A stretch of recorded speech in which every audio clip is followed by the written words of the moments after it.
Good morning, everyone. Welcome to the Art 2.0. I am Mike Bryan, and I welcome you on behalf of Adrian, Jermaine, and we thank the Dorchester Democratic Party for choosing the Art Bar today.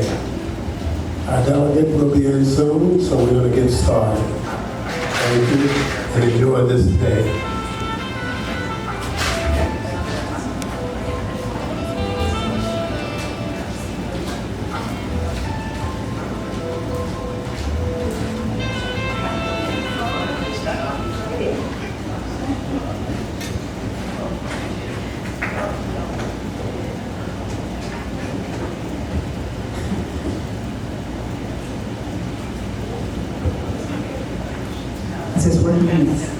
Welcome everyone to the Roundtable on Economic Development and Shared Prosperity in Dorchester County.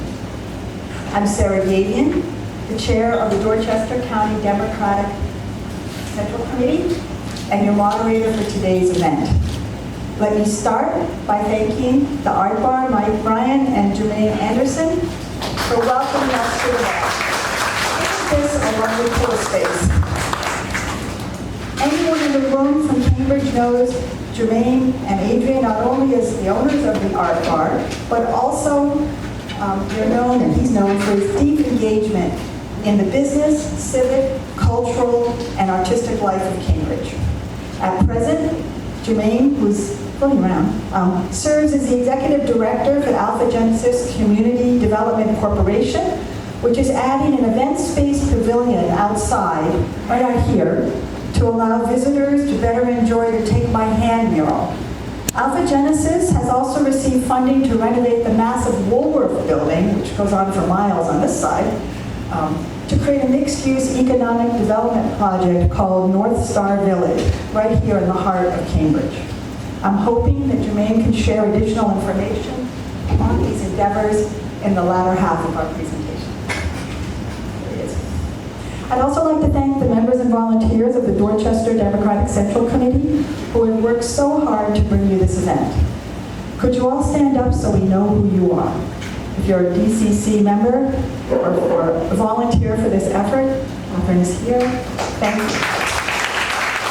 I particularly want to express my gratitude to Dorothy Drozel, who not only worked with Jermaine and his team to organize the space and the food, but spent long hours engaging community members in the event. Thank you, Dorothy.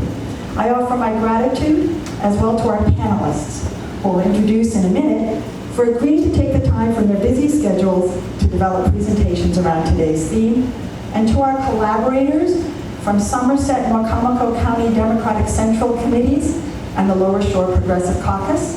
You'll find them here.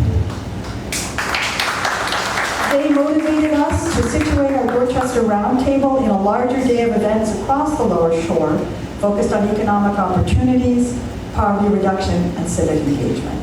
Thank you. Finally, I want to thank you, the audience, in advance, for what I hope will be a robust exchange during the moderated Q&A session that follows the panelist presentations.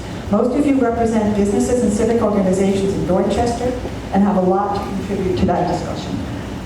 You can tell I'm not a pro with a mic. Let me spend a minute setting the context for this roundtable event. While Maryland is one of, if not the richest state in our nation in terms of median income, it is no secret that certain communities in Maryland have been left behind. In Maryland, as elsewhere in the United States, geography plays a major role in driving economic prosperity. Most of the most prosperous areas in our country are around the major population centers with clusters of universities. These universities generate a highly educated and innovative workforce that powers those economic zones. By some estimates, however, rural areas of the United States are 25%, incomes in rural areas are 25% lower than those in urban areas. In Maryland, as elsewhere in the United States, demographic factors such as race and ethnicity, family type and age are also highly correlated with poverty. We don't have time to go into all these factors, which in any case is not news to this audience. The point is anyone living in this county, regardless of their political orientation, is poignantly aware We in Dorchester continue to face structural factors that greatly influence both our business environment and our personal economies. Not only were we, like so many American communities, hit hard by COVID lockdowns, but due to our relative isolation, we've been reeling from supply chain disruptions, labor market shortages, and the high cost of energy that spiked in the wake of the Ukraine invasion. We also struggled mightily to improve the quality of our housing and schools and the safety of our streets, all of which influence our ability to attract and retain business. The citizens of Dorchester are not passive. In response to these factors, many members of our community, including all the people in this room, are actively creating the policies, business and community structures, and the networks needed to, borrowing from the name of one of those groups, move Dorchester forward. Plagiarizing there. In that spirit, the Dorchester DCC has organized this roundtable as a listening session, bringing together government and party officials with local representatives of our business and community organizations. We want to review the major initiatives underway to stimulate an economy that supports our businesses and our citizens, and to gather feedback from our community on how to modify and coordinate these initiatives so they serve as an engine of growth and shared prosperity. Those are our objectives. Let me now introduce our panelists. Mr. Everett Browning is the first Vice Chair of the Democratic Party of Maryland. He will provide a Democratic perspective on approaches to ensuring economic prosperity for all. Ms. Sheree Hughes has been our delegate in the Maryland Assembly since 2015, and she is no stranger to anyone here. Ms. Hughes will offer us concrete examples of recent legislation, some of which she herself has spearheaded, designed to ensure that no Marylander gets left behind, to borrow from our governor's mantra. Mr. Stephen Rideout, also well known by many people present, currently serves as the mayor of the city of Cambridge. Today, he will describe the initiatives underway by the city, the schools, and the community to address poverty in Dorchester County. And finally, let me introduce Mr. Matt Leonard, the executive director of the Cambridge Waterfront Development Initiative, Inc. With the brief time allotted, he will provide an overview and update of the CWDI investments and describe how CWDI is working to balance community development and economic development goals at the same time in Cambridge Harbor.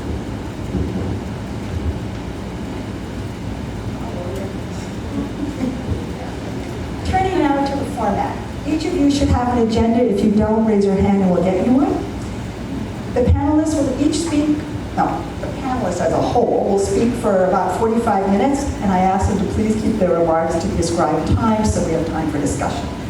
I will then moderate a 40-minute Q&A session taking questions from the audience. We've put index cards on each table for you to formulate your questions, which you can then either ask directly or give me to ask for you. We encourage you to ask your questions directly. Many of you in the audience are very engaged in these issues. And while I request you keep your remarks concise, I also welcome you to offer complimentary information and observations from your personal experience. Let's make this a dialogue. I also welcome questions from panelists for other panelists and the audience. Please, though, understand if I ask you to summarize so we can hear from others at the forum.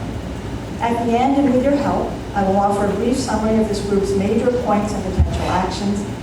Finally, please help us improve upon such events by providing feedback on the short survey that we will be distributing. And with that, I would like to ask Mr. Browning to tee us off this morning. Thank you so much. Can everybody hear me, or do I need a louder mic? Hey, good morning. First of all, I want to say it's an honor and privilege to be here. Member Browning, a little background about myself, 21-year military retired veteran, small business owner, and currently as the first vice chair of the Maryland Democratic Party. My obligation is to make sure that everyone now has a voice. My first thing is to go to every part of this state and have conversations. Because right now we realize the governor has made a clear mandate that he wants Maryland to grow. And that means everyone. And he's also made it clear to us that that's just not the counties and cities along 95. That's from the coast all out west. So at first, when I was coming out here, I talked to my staff, and they gave me a great rundown of all the, a lot of metrics and a lot of information about Dorchester. And I said, well, they already know these things better than us. They know about their issues. They know about their problems and issues. What they want to talk about is what are we going to do to help them out? What they want to know is this going to be another 4 year of empty promises? Is it going to be another time where they see money coming from the federal government going to the state, and when it gets down to the city, somehow it's not getting in the right hands? So our question right now is, as the governor pushes to bring new industries here, there's not a lot of space in the middle of the state. The space is here. But we can't come here and put industries in your cities and your towns if you're not part of that partnership. We can't just move in without making sure that there's no industry comes here, that the workforce is developed here, that everyone has a chance to prosper. I'm realizing real quickly that most people aren't looking for any type of handout. They just want an opportunity to continue to take care of themselves and their families. And most importantly, they want to do it in a safe place. So my job here today is real simple. It's to listen. It's to understand what's working, what's not, and exactly where the gaps are. I truly believe everyone in this room knows that from the state level definitely and down to the city, everyone's working hard. But somehow there still seems to be a disconnect when it comes to our rural area. So our focus has to be, why is that? And it's not about a blame game. It's not about taking credit. It's about rolling up our sleeves and getting to work. And I know it's not easy out here sometimes being in a red district. Like I said, being a military guy, I know what it's like to be in a war zone where you're outnumbered and you feel as if, does anybody know how hard we're working each day? Does anybody back home know what we're doing? And you start depending on the people around you. You guys represent what it truly means to be a Democrat. A lot of times being a Democrat, people focus on our social issues, which means a lot to us. But we don't have to choose between our social issues and our economic growth. There seems to be a thing that you're a Democrat, that you don't care about making money or taking care of your family or sending your kids to college or having generational wealth. That's not true. We just want to make sure everyone has a fair chance to do it. And that comes with partnerships. No longer can anybody be on the island. The world is getting smaller with digital access, and we need to make sure that you guys have a constant communication of where you know you can reach us. So this has to be, I have to say, you guys will see a lot of me going forward. When the governor said when he left the campaign trail that everybody on his team, everyone he knows, you will start visiting places and talking to people. So that's what we're here for today, to talk about the money that's coming from the bar ban. As you guys know, around $287 million just came to Maryland to make sure that every place has bar ban. And what does that mean? That's not only making sure that you have Wi-Fi in your homes. It means that you guys are getting the contracts to build those towers, that you're getting the contracts to maintain them. So it's more than someone coming here and making money. It's about someone coming here and making sure that everyone prospers and everyone's respected. And lastly, I want to make sure that you guys realize from a party perspective, we have some big elections coming up, statewide and also national. And a lot of times it's an assumption that, well, this is a red place, we don't have to campaign out there, we don't have to show up out there. But we need to, because you guys have an insight that's growing and your population is changing fast. And so I want you guys, and I beg you guys, to keep the party accountable. If you don't see us, if you don't hear from us, if you don't not get the response you want from all of the government, I want you guys to call us and let us know that we're needed to be here. So I'm excited today to take notes and to learn what message I need to take back to the party, what message we need to do to make sure that the hard work that the delegate is doing on your behalf, that she has a champion on the second floor. And also that the mayor knows that he has someone he can reach out to when things happen. We want to celebrate the great things that are happening and make sure we bring attention to the things that aren't working. Thank you for allowing us to be here today.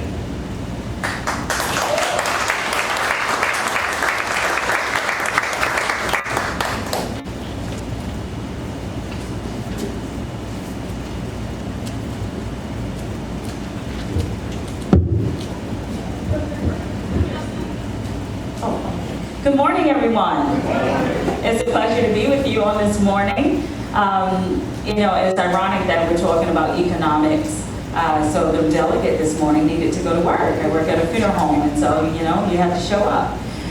In addition to my legislative duties. So it certainly has been an honor to represent this community, since 2015, and I certainly appreciate all the support that I have continued to receive throughout the years. While we're in session, certainly it is a huge undertaking and an opportunity to, be with the colleagues that I have, 140 delegates in the House, and really understand their parts of the community, their parts of the state, and really figure out how we work together to make sure that their voice, I should say, is heard from Carroll County, from St. Mary's County, down here to Worcester County as well. And it comes with listening, understanding, appreciation, but moreover, the ability to work together. And I hope that in this upcoming session, we have that same cordial and moving forward attitude in the best interest of our community. I guess I'm just going to be candid with you. It's all in the news of how my position as a Speaker Pro Tem in the House has been challenged by our Speaker. And it certainly has been disheartening. It's been disheartening because I've been representing this community, the values that we believe in. And I take those to Annapolis with me. And I stand by my convictions, and I'm a firm believer that if I don't speak up for what we believe in as a community and the values and our sometimes conservative approach, then who's going to do it? So to that end, I'll get that elephant out of the room. Let me speak about the economics. This community has the wherewithal and it has the strength to move forward. And I'm saying that for many reasons. The standpoint that we come from a community that is rich in farming, rich in our seafood industry, our waterways, and all of those good things. But we also know that this community is only going to be stronger if we put the investment in the family. We passed legislation this year that addresses family prosperity. And what that looks like, certainly on different levels, but in particular in this bill, it talked about the economics and making sure that persons with children under the age of 5, they get a tax credit of about $530. And while it may not sound a lot to us in this room, but honestly, every bit helps. And it helps because you don't know how many parents in this community are working 3 and 4 jobs just to keep food on the table. So I appreciate when all of us in the House of Delegates can come together and say, hey, this is an issue that's important, this is where we want to move the needle, and this is where we want to continue to strengthen our community through tax credits and through those initiatives. The other point that I will reference as it relates to families is making sure that our young people have that 1-year option that our governor has championed. That 1-year option to go out into the community, to volunteer, to understand, number one, what they are about and who they are. I remember when I was in college, my professor said, you don't know yourself, you don't know who you are. And so like a 19-year-old was like, yes, I do. But I really didn't when you think about it. But you can find that through volunteerism. You can find your voice, and you can also address the community's needs. And so this particular initiative that the governor championed and we graciously passed, it gives a young person the opportunity to take a year off, to understand what they are about and understand their community. But it does come with taxpayers' dollars to mean that they would have about $3,000 if they complete that entire year to put towards whatever the next goal is. And so I think that is like thinking outside of the box and really speaking to some of the needs of our community and where our young people want to go. So the goal with that is the first year is to start with about 200 students, and then by the 4th year, to gradually get to about 2,000 in the state of Maryland.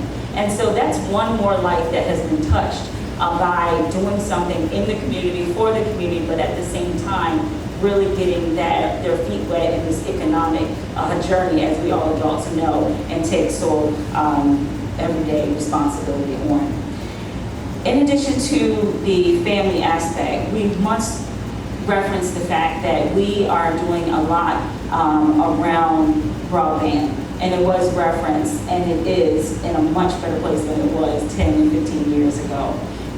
The Eastern Shore Broadband Act of 2020 was a bill that I sponsored, and that was in conjunction with Chop Tank Electric, and they now have a subsidiary of Chop Tank Fiber.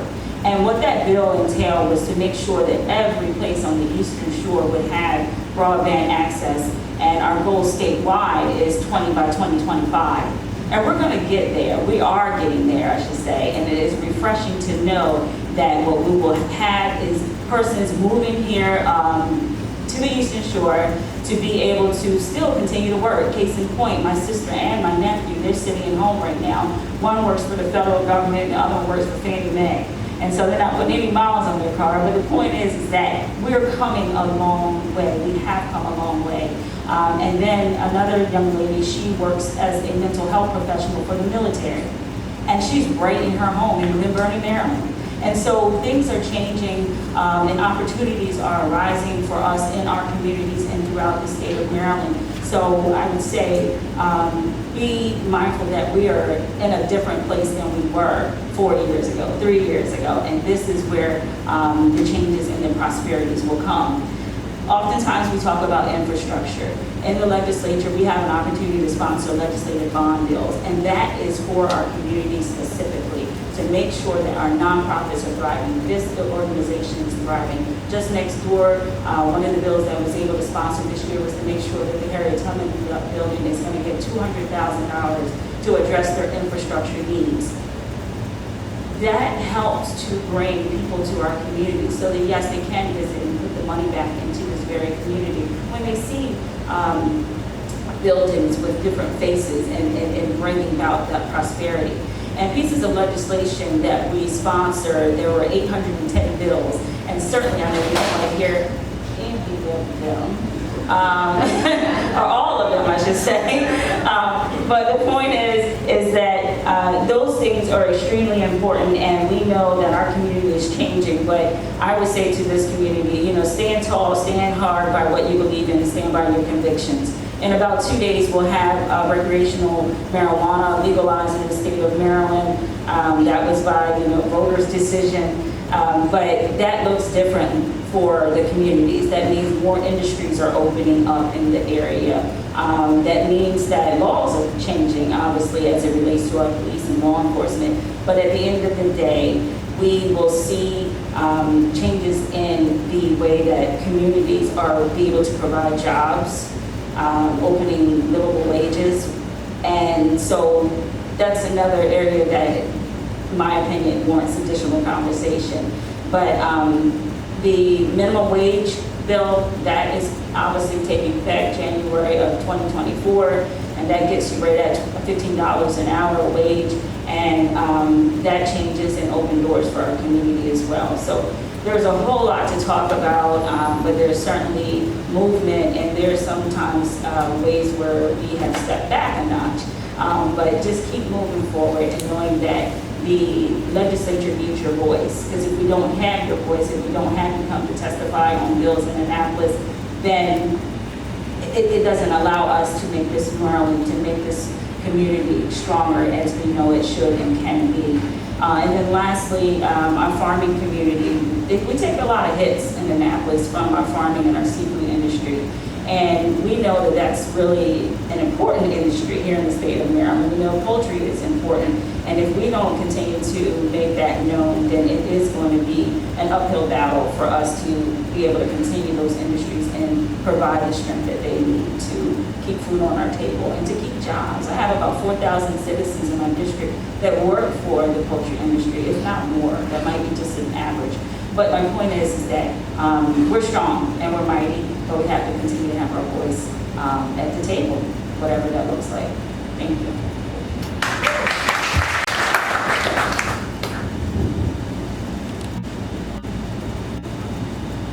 Thank you, Delegate Hughes.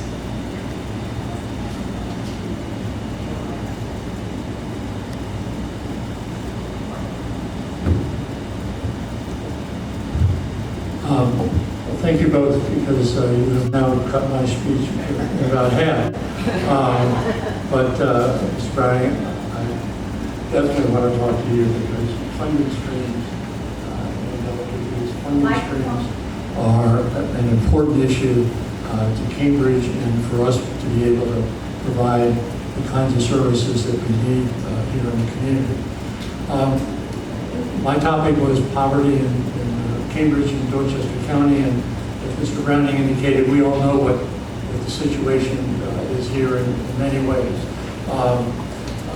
Population of 32,000 people or so in the county, 13,000 or so here in the city, a high poverty rate, the high median income rate in the county is much more than what it is here in the city.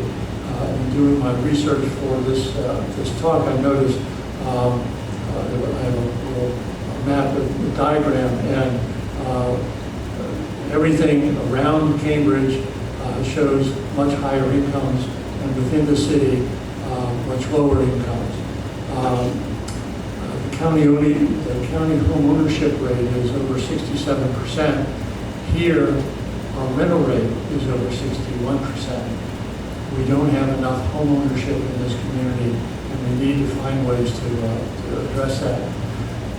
Poverty, as we know, limits the rate of growth of household incomes, business profitability, and tax revenues. One of the challenges that we had during our last city council was we were strapped with what we were able to spend money on. And where we get it from is certainly tax revenues and what the state is able to give to us. The Department of Housing and Community Development and our state legislators, delegates, really have done a lot in the past to help us with that aspect of where we exist. I hope I didn't set that up. With regard to poverty, one of the challenges that we have with that issue is the public assistance programs, while necessary, create a disincentive known as the cliff effect. And that is an effect where people who may not have a job but are receiving benefits, the kind of income that they could earn starting out isn't enough to offset the public benefits that they're getting. And so they take the position, well, we'll try not to work. Or if they are working and want to get more time in or go for a higher wage job, that job may not be paying enough to offset the losses that they may be getting from the loss of the public support that they're getting. We created, through the local management board, a Circles of Poverty program here in Dorchester County. Nancy Shockley started that probably 3 or 4 years ago. It is, quite frankly, struggling. The aim was to bring together people who have been successful in their lives financially, fiscally, to work with and support those who are trying to get out of their level of poverty. We need to get that program going back up more and more effectively. There's no magic solution to these problems. Certainly, the two areas that I want to touch on are what the city is doing and what the school system I see doing or is about to begin. With the city, the real issue is housing. We have, as I mentioned, too much rental property. We have rental property that's too expensive. We have rental property that is not being kept up. We have rental property that is being purchased by LLCs through the county for non-payment of taxes that then is fixed up and is rented out because it's adequately ready to be rented, but then is not maintained. And as a result, that LLC can continue to allow that property to go down in value and in quality, and yet are getting significant rentals from it. We have gone to the Department of Housing and Urban Development for a $4 million grant, which we're seeking in order to help to renovate houses to get asbestos and lead paint out of some of the properties. We're hopeful that that will be successful, that grant request here soon. We've created a land bank where we've put in $1 million to help with future building for low-income housing, workforce housing. We'll be working on code enforcement legislation to help not only enforce it better, make it more equitable, but also to address what I hope we will be able to address is helping the elderly who may have trouble in maintaining their property to have the resources and the support to do that. Much of what we are doing is because of the ARPA funding that we have received. We have jobs for young people here in the city now. For the summer, we have 10 jobs, plus we're supporting another 3 jobs with a nonprofit, and we've set aside ARPA money in order to make that happen. I went to a graduation of 15 to 20 nursing assistants. All of them, or almost all of them, are going to college. All of them have half of them have a certificate that allows them to go out now and work to hone their profession.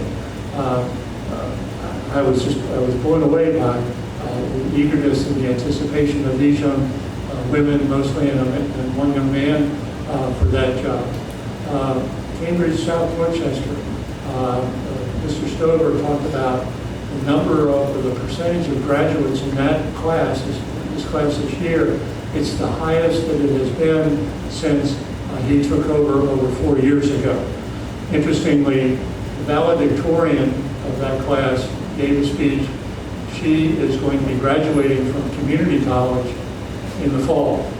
So she finished not only her high school, but she has finished her community college at the same time. While the school system is working and improving, there are still lots of things that it needs to do. But I'd like to end with this. It's not about government solving our problems. It's about us solving our problems. We have to be out there doing the work that needs to be done. That's helping in cleanup of parts of our city. The police department is doing cleanup programs. Churches are doing cleanup programs. It's getting ourselves and our neighbors out there to do that. Particularly with education, it's about us getting out, getting our church groups, our neighbors, to start helping our young children to read. If we're going to make a difference, ultimately in Cambridge and Dorchester County, it is about education, about these children having the capacity to learn and being able to go to college, go to trade school, or develop a job that they can then go out and start earning money, and we can break this cycle of poverty that we have here in Cambridge and Dorchester County. So thank you.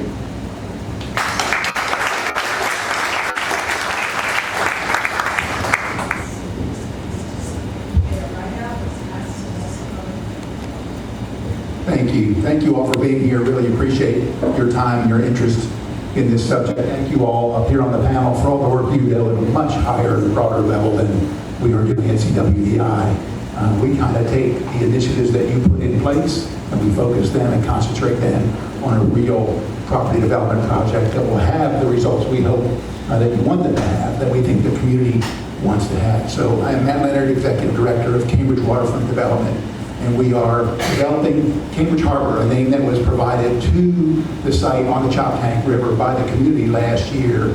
About 5 years ago, and the mayor will know this intimately, the city and the county and the state got together and realized that this 30-year vision that the community had for its waterfront had not advanced quickly enough, almost little, in fact.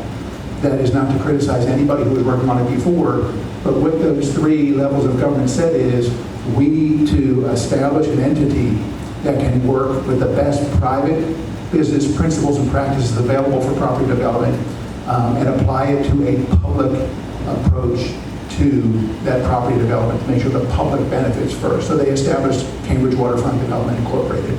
And the city and the county and the state each appoint members to the 7-member board. And then from there, we take what we can do best, and that is apply those private business practices and principles to the development of Cambridge Harbor. The city and the county in particular seeded the operation of CWDI for the first 4 or 5 years, total about $400,000. And since then, back in 2022, in January last year, when I became the executive director, we have leveraged that into about another $12.5 million in federal and state funds. We have another $3 or $4 million out there in request right now. All of those funds, all of the funds that CWDI receives for capital projects goes to the public side of the project. We are using that for infrastructure development, for the public space development, for the public amenity development. We believe by doing that, we do 2 things. One, we honor our commitment to the community first. We're a community first organization. And 2, it incentivizes private investment. We believe that the total public side of the development is about $55 million. Again, we now have received about 13 of that, and we're looking for more. Even of that $55 million, about 40% will probably come through bonds, and bonds are actually purchased by private investors. So the total public in will be somewhere around 30 or 35 million. Our latest projections, and we'll be sharing these with the public probably in the next 30 days, would be that will incentivize close to $250 million in private taxable investment and create direct 250 net new full-time jobs. That does not include the induced or the indirect jobs. And those jobs will cross many sectors. There'll be maritime trades, there'll be hotel and hospitality, there'll be food and beverage, there'll be property management, there'll be retail, there'll be outdoor sports, there'll be health and wellness. It'll cross a lot of sectors. What that does, when we do that, not only does it increase the workforce here and provide jobs, but we're creating a place. And if you talk to any economic developer in the world out there, and I used to be one, I'm recovering from that as best I can. Quality of place is what makes the difference. If public entities or private-public partnerships like CWDI can create a better quality of place, it attracts and retains the workforce that you need. So then businesses who are looking to either expand in the community, either come to the community new, or those that are already here and are trying to grow and thrive, they realize they have the people they need, and the people make all the difference. So that's what CWDI is doing at the moment. We think we're having some really good success in that. Our next step, and we are working on it now, is to form those right partners, those right partnerships with those private investors. We have great partnerships with the public side. We really appreciate everything they do. We could not do it without them. But we are now looking to form those private partnerships with investors and developers. And we're having some really good success with that. And again, we'll share that in more detail probably at the end of July, so the community understands where we are now in this next phase of our development. So thank you all again. I appreciate all you all being here, and happy to talk with you all more.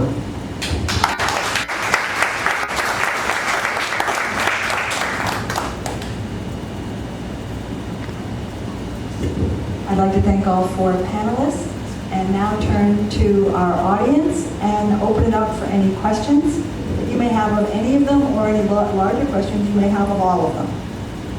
I see hands